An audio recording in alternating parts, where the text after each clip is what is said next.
మనం రోజూ చూస్తూనే ఉంటాం. చాలామంది ఒక పెద్ద సమస్యతో బాధపడుతుంటారు. వాళ్లకు క్యాలరీల గురించి తెలుసు, ఎక్సర్సైజ్ గురించి తెలుసు. నిజం చెప్పాలంటే వాళ్ల అమ్మానాన్నల కన్నా తక్కువే తింటున్నారు, వాళ్లకన్నా ఎక్కువే నడుస్తున్నారు. అయినా సరే ఆ పొట్ట దగ్గర కొవ్వు మాత్రం తగ్గదు. రోజంతా ఏదో తెలియని నీరసం. ఎంత ప్రయత్నించినా బరువు ఒక్క అంగుళం కూడా కదలదు. ఈ నిరాశ, ఈ ఫ్రస్ట్రేషన్ చాలామందికి అనుభవమే కదా. అందుకే మనం అడగాల్సిన ప్రశ్న నేను ఏం తప్పు చేస్తున్నాను అని కాదు. అస్సలు ప్రశ్న అది కాదు. మనం అడగాల్సిందేంటంటే నా శరీరం బరువును వదలడానికి ఎందుకు ఇంత మొండికేస్తోంది? చూడండి, మనం ప్రశ్నను మార్చినప్పుడే మనకు దొరికే సమాధానాలు కూడా పూర్తిగా మారిపోతాయి. ఇక్కడ సమస్యను కాదు, మన శరీరం మనతో ఏం చెప్పాలని ప్రయత్నిస్తోందో అర్థం చేసుకోవాలి. ఎందుకంటే ఇక్కడే ఉంది అసలు రహస్యం. బరువు పెరగడమనేది కేవలం మనం తినే ఆహారానికి సంబంధించిన సమస్యే కాదు. అది మన శరీరం యొక్క ఒక మనుగడ ప్రతిస్పందన. అవును, మీరు విన్నది కరెక్టే. మీ శరీరం మీకు వ్యతిరేకంగా పనిచేయట్లేదు, అది మిమ్మల్ని రక్షించడానికి ప్రయత్నిస్తోంది. ఈ ఒక్క విషయం గనక మనకు అర్థమైతే బరువు తగ్గడం గురించిన మన ఆలోచనా విధానమే శాశ్వతంగా మారిపోతుంది. సరే, ఇప్పుడు అసలు విషయంలోకి వద్దాం.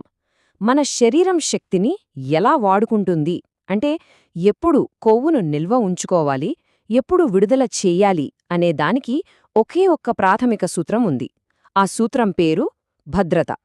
మన శరీరం ఎప్పుడూ తనను తాను ఒకే ఒక్క ప్రశ్న అడుక్కుంటూ ఉంటుంది: నేను సురక్షితంగా ఉన్నానా? ఈ స్లైడ్లో ఉన్నది చాలా చాలా ముఖ్యం.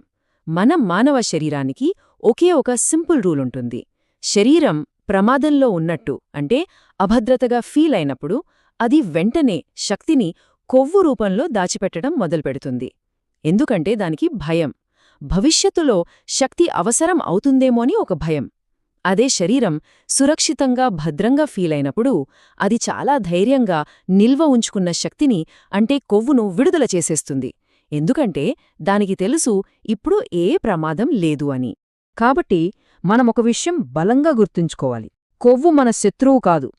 కొవ్వు అనేది మన శరీరం మనల్ని కాపాడటం కోసం నిల్వ చేసుకున్న ఒక రక్షణ కవచం లాంటిది.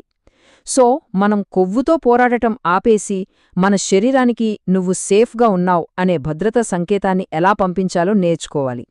మరి ఆ భద్రత అనే సంకేతాన్ని ఎలా ఇవ్వాలి? దానికి సమాధానమే పంచమహాభూతాలు. మన ప్రాచీన భారతీయ శాస్త్రాలు చూడండి, ప్రకృతిని, మన శరీరాన్ని 5 మూలకాలతో కూడిన ఒక అద్భుతమైన వ్యవస్థగా చూస్తాయి. అవే పంచమహాభూతాలు. ఇవి కేవలం బయట ప్రపంచంలోనే కాదు, మన శరీరంలో కూడా ఉన్నాయి.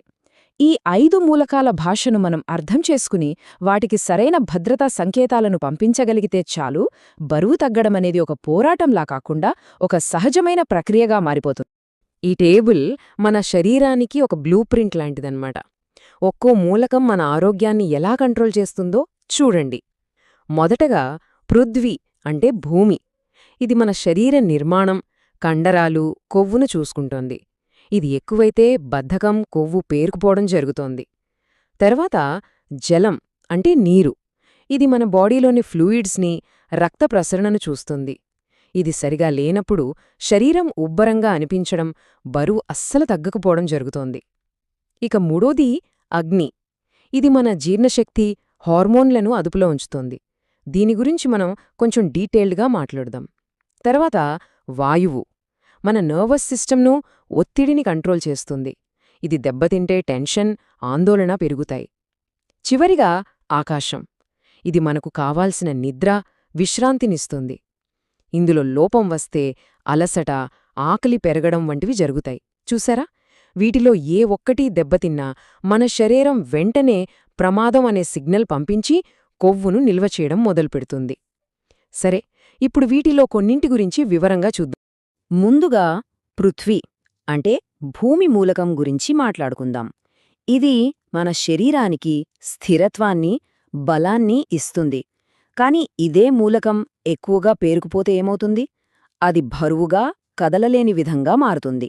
ఒక ఉదాహరణ తీసుకుందాం. ఒక సాఫ్ట్వేర్ ఉద్యోగిని ఊహించుకోండి. ఉదయం నుండి సాయంత్రం దాకా ఒకే కుర్చీలో కూర్చొని పని, రాత్రి ఆలస్యంగా బరువైన భోజనం, శారీరక శ్రమ అంటే దాదాపు 0. ఇలాంటప్పుడు వాళ్ళ శరీరంలో పృథ్వీతత్వం విపరీతంగా పెరిగిపోతుంది.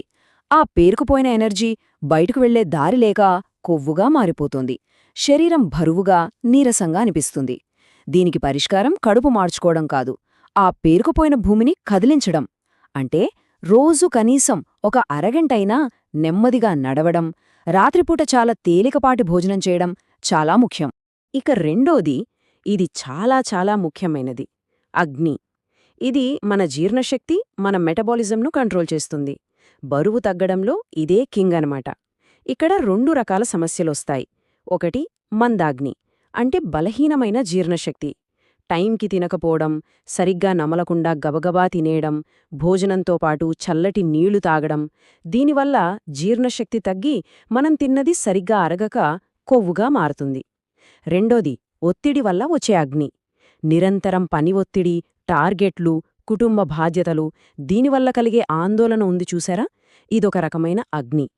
ఈ అగ్ని కొవ్వును కరిగించడానికి బదులు మన హార్మోన్లనే కాల్చేస్తుంది. దాని ఫలితమే ముఖ్యంగా పొట్ట చుట్టూ కొవ్వు పేరుకుపోవడం. చాలామంది చేసే పొరపాటు ఏంటంటే తక్కువ తింటే మెటబాలిజం పెరుగుతుంది అనుకుంటారు. కాని అది అగ్నిని మరింత గందరగోళానికి గురిచేస్తుంది. సో దీనికి పరిష్కారం సింపుల్: సమయానికి భోజనం చేయడం, ముఖ్యంగా బ్రేక్ఫాస్ట్ అస్సలు మానకుండా రాత్రి తేలికగా తినడం. ఇప్పుడు వాయువు అంటే గాలి మూలకం గురించి మాట్లాడుకుందాం. ఇది మన నర్వస్ సిస్టమ్ను కంట్రోల్ చేస్తుంది. ఒక్కసారి గమనించండి, ఏదైనా డెడ్లైన్ దగ్గర పడుతున్నప్పుడు లేదా ట్రాఫిక్లో ఇరుక్కుపోయినప్పుడు మన శ్వాస ఎలా ఉంటుంది? చాలా వేగంగా పైపైన ఆడుతుంది కదా. అదే వాయువు అసమతుల్యత. ఆ సమయంలో శరీరం నేను ప్రమాదంలో ఉన్నాను అనే సిగ్నల్ అందుకుంటుంది. మరి ప్రమాదంలో ఉన్నప్పుడు ఏ ప్రాణి అయినా శక్తిని ఖర్చుచేస్తుందా? లేదు, దాచిపెడుతుంది.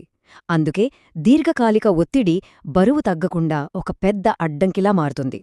ఇక ఆకాశం అంటే మనకు దొరికే స్పేస్, విశ్రాంతి, నిద్ర. రాత్రిపూట గంటల తరబడి ఫోన్లు, స్క్రీన్లు చూస్తూ ఉంటే శరీరం తనను తాను రిపేర్ చేసుకునే సమయాన్ని మనం దొంగిలించినట్లే. సరైన నిద్ర లేకపోతే ఆకలిని కంట్రోల్ చేసే హార్మోన్లు దెబ్బతింటాయి. అందుకే చూడండి, నిద్ర సరిపోని మరుసటి రోజు మనకు తీపి పదార్థాలు, జంక్ ఫుడ్ తినాలనిపిస్తుంది.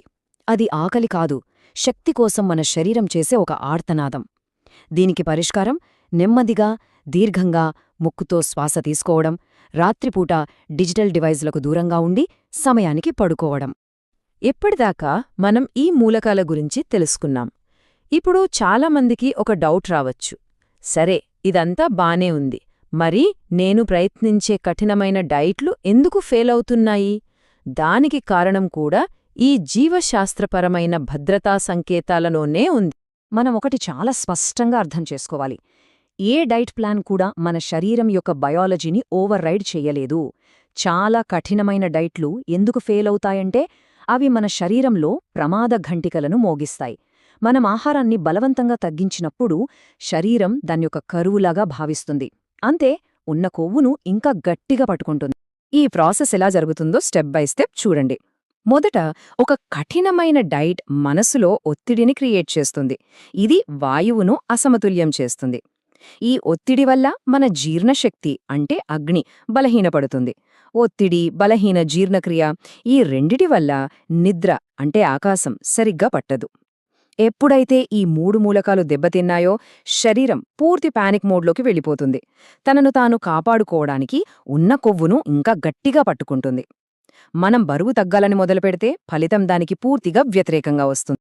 కాబట్టి బరువు తగ్గడానికి మనం వెళ్లాల్సిన దారి పూర్తిగా భిన్నమైనది. ఇది శిక్ష కాదు, కఠినమైన నియంత్రణ కాదు. ఇది మన శరీరంపై మనం పెట్టే నమ్మకం. ఈ వాక్యాన్ని ఒక్కసారి నెమ్మదిగా మనసులోకి తీసుకుందాం. కొవ్వును నిల్వ చేసినందుకు మీ శరీరాన్ని శిక్షణించడం ఆపండి. ఎందుకంటే అది మిమ్మల్ని రక్షించడానికే ఆ పని చేసింది. మీరు ఒత్తిడిలో ఉన్నప్పుడు, సరిగ్గా తిననప్పుడు, నిద్రపోనప్పుడు మిమ్మల్ని కాపాడటానికి అది ఎంతో కొంత శక్తిని దాచిపెట్టింది.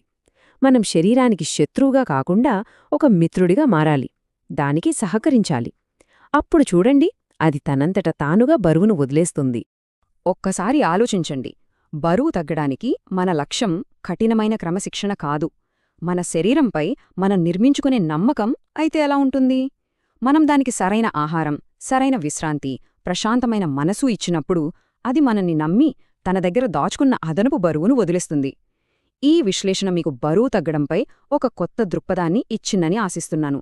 గుర్తుంచుకోండి, బరువు తగ్గడం అనేది మీ శరీరంతో మీరు చేసే యుద్ధం కాదు, అది మీ శరీరంతో మీరు తిరిగి స్నేహం చేసే ఒక అందమైన ప్రయాణం.